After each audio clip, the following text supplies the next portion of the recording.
What does it really mean when we say that education should be for all? This question becomes especially important when we think about indigenous communities in the Philippines. A warm welcome to everyone. Today, I'm going to present about access, equity, and quality in education with a focus on indigenous peoples and regional disparities. This presentation is grounded on educational management perspectives, highlighting systemic issues and possible interventions. Did you know that the Philippines has a total population of around 116.8 million people, and 10 to 20% of the total population are considered as indigenous? There are 110 distinct IP in the Philippines, and many of them experience disproportionately high rates of poverty, unemployment, and limited access to basic services. They are often found in geographically isolated areas, particularly in Cordillera Administrative Region, Mindanao, and some part of the Visayas. For the introduction of this presentation, let's talk about education as a human right, importance of inclusive and equitable education, indigenous peoples' access, regional disparities, and policy implications. Education is a fundamental human right, as recognized by UNESCO. However, not all learners enjoy equal access to quality learning opportunities. Indigenous peoples and students in remote or underserved regions face unique barriers. We are going to talk about those barriers later. And this presentation will explore these challenges, their impact, and how education leaders can respond. Let us talk about the three key concepts of this presentation. The first is access. It refers to the opportunity for every learner to enroll, attend, and participate fully in education.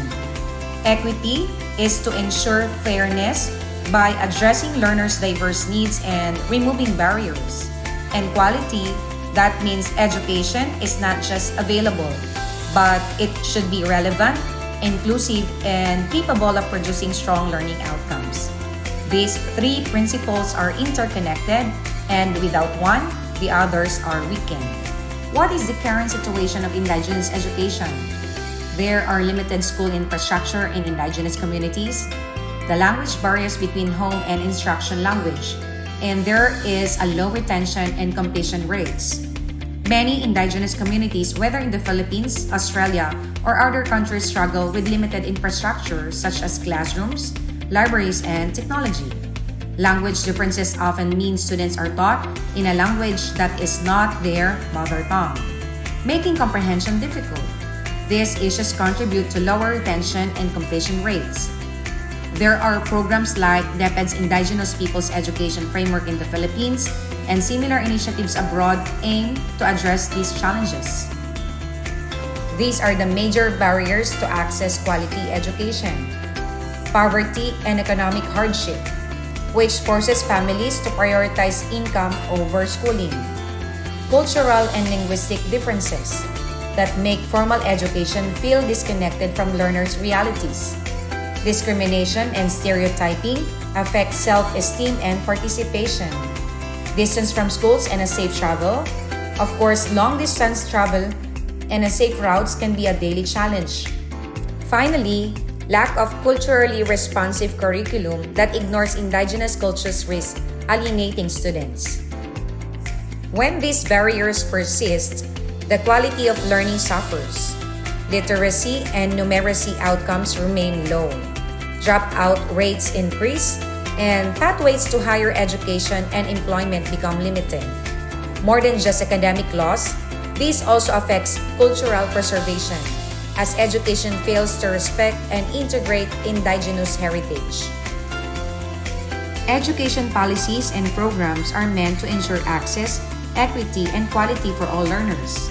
Globally, Sustainable Development Goal 4 or SDG 4 calls for inclusive and equitable quality education for all. In the Philippines, the IPED program promotes culturally responsive education. And in Australia, the Closing the Gap strategy works to improve Aboriginal and Torres Strait Islander outcomes. At the local level, educational managers play a vital role in ensuring these policies are implemented effectively. Now, let us look at some strategies that can help improve access, equity, and quality in education, especially for indigenous communities. Possible solutions include developing culturally inclusive curricula, using mother tongue-based bilingual education, and involving communities in decision-making. Teacher training in cultural competence is crucial. Infrastructure development and the use of technology can bridge learning gaps in remote areas. When we talk about improving education, we cannot overlook the role of those who lead schools and institutions. Educational leaders are key to turning policies and strategies into meaningful opportunities for all learners. Leaders must advocate for equitable resource distribution and ensure decisions are inclusive. They should monitor programs for effective and foster partnerships between schools, government agencies, and communities. Strong leaderships can turn policies into meaningful action. Even the best designed education programs encounter obstacles when serving indigenous communities. These are the challenges for our indigenous peoples. Remote or mountainous locations with limited or no schools. Language barriers, which curriculum is not in their mother tongue. Cultural practices not aligned with mainstream education. Discrimination and stereotypes in the classroom. Underrepresentation in higher education. Limited access to scholarships or financial aid. Curriculum may not reflect indigenous knowledge or values, and teachers may lack cultural competence. These are the challenges for regional disparities. Urban areas have more schools and better facilities.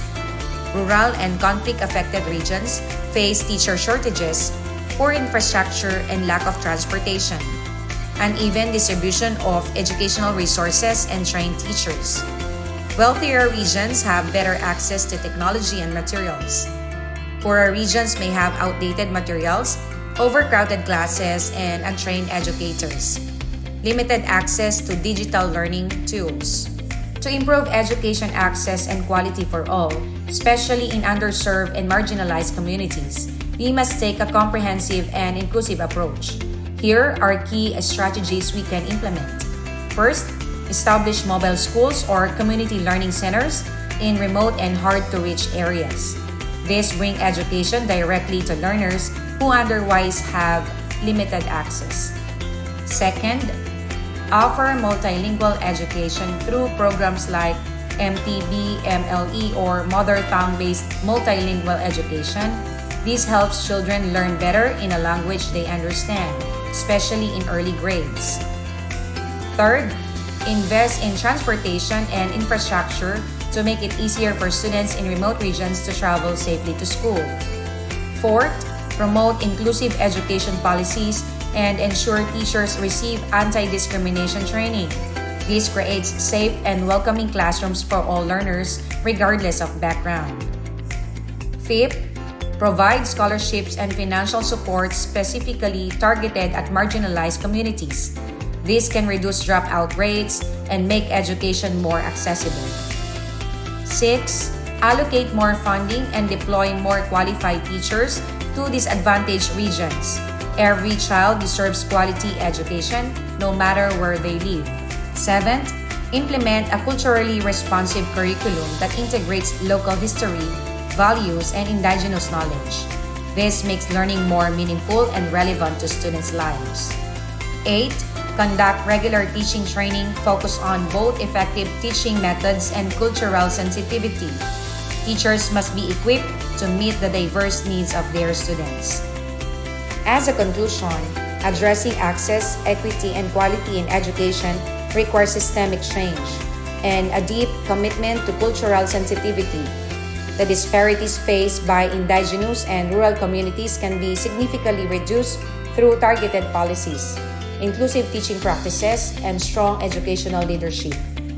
By investing in these critical areas, we not only improve individual lives, but also promote national development and uphold the principles of social justice.